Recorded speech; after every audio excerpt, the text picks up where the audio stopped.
Et donc là, en fait, j'interviewe votre prénom, monsieur? Noé. Noé.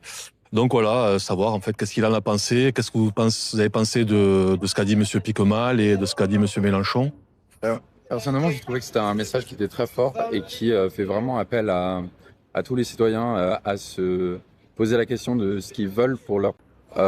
Et c'est important pour moi parce que je suis toulousain depuis peu et j'aimerais vraiment pouvoir, on va dire, bénéficier d'une ville qui est accueillante pour tous les jeunes et bénéficier d'une ville qui ne nous fait pas sentir en tant que jeunes comme étant des fardeaux pour la société, comme étant des gens qui réclament sans cesse d'avoir des meilleures études, d'avoir des meilleurs transports, alors que ça devrait juste être la base pour tous les citoyens et pour permettre l'égalité aussi. J'ai des amis qui sont boursiers et qui peinent beaucoup à, on va dire, pouvoir vivre en ville parce que tout coûte cher et que sous on va dire, les mandats précédents et effectivement, comme l'a dit Monsieur Mélenchon tout à l'heure, on est en train de vivre un point de bascule et il faut plus que jamais se retrouver tous ensemble pour préparer la lutte contre le fascisme, qui est la plus importante selon moi actuellement, et on va dire bâtir cette société de demain qui se veut écologiste et solidaire avec tout le monde.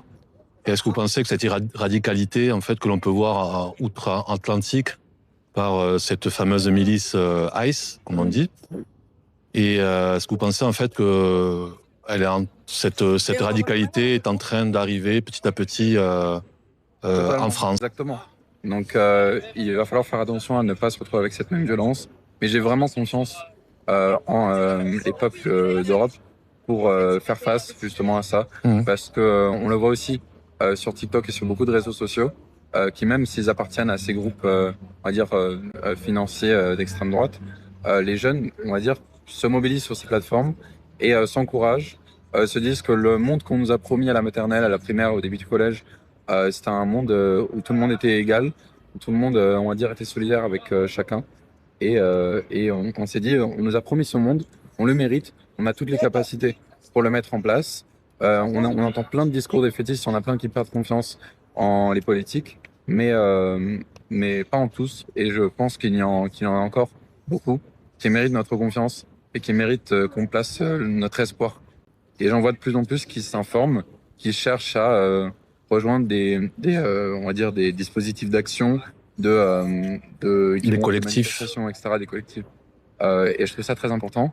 C'est très bien, Noé. En tout cas, je vous remercie beaucoup pour l'attention que vous avez portée à ma démarche.